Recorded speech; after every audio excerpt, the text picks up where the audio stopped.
Hi, I'm Inola. I'm an Arctic fox. I thought it might be fun to travel around the world a little bit, maybe check out some warmer climate. And while I'm here in upstate New York, I thought I would share some of the stories I've learned over the years. I come from a long family of storytellers. How about I share with you one of my favorite stories that was passed down from generation to generation? It's about how the Arctic fox got its white winter coat.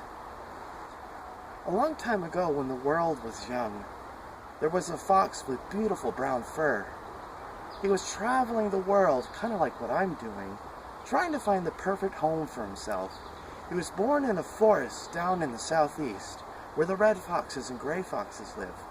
But that climate didn't really please him, so he went traveling. He went out west, into the dry lands, where the swift fox and the kit fox live. But that climate didn't please him either. So he turned his journey northward, and after weeks and weeks and weeks of traveling, he eventually made his way to the frozen, cold, snowy Arctic.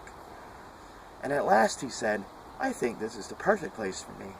So he dug himself a den and set out to hunt in his new homeland. He realized rather quickly that his beautiful brown fur made him stand out against the snowy background. And all the animals that would have been his dinner could see him coming for miles, and they all would run away before he could catch them. And after days of this, he got frustrated, but he still didn't want to give up his beautiful brown fur. He decided to go home and come up with a new plan, but as he was coming home, he was spotted by lynx, wolf, and polar bear, and they gave chase because he looked like a tasty snack. Now, having not eaten in quite a while, Fox wasn't able to run very fast, and Lynx caught him.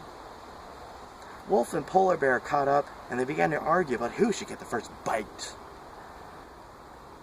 Now, they were arguing so ferociously that they were distracted, and Fox used this opportunity to escape. Now, unfortunately, that chase forced him off course, and he wasn't able to find his way back home. And he wandered around until it got dark, and when it gets dark in the Arctic, it gets so cold. Now he was frustrated, sad, and a little afraid, and he began to cry. Snowy Owl heard him and flew down right beside him to see what was the matter. "What's wrong, Fox?" he asked. And Fox cried, "Well, all I ever wanted was to find a home for myself, and now that I finally found one here, I have to give up my beautiful brown fur just to hunt. I have to give up my beautiful brown fur so I don't get eaten.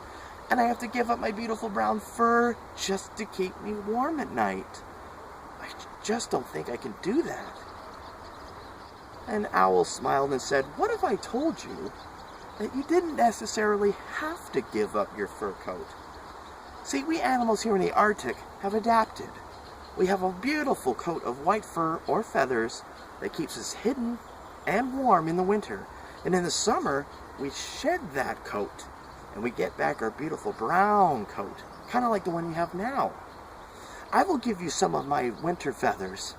Soon they will grow and become your fur.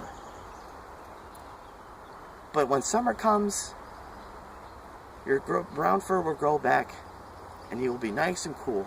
And Fox loved this idea. And ever since then, all the foxes in the Arctic have been able to switch between a summer coat and a winter coat. And there's more to the story, but you'll have to stay tuned for more details. Perhaps one day it will be published. Hope to see you soon. It was nice to meet you.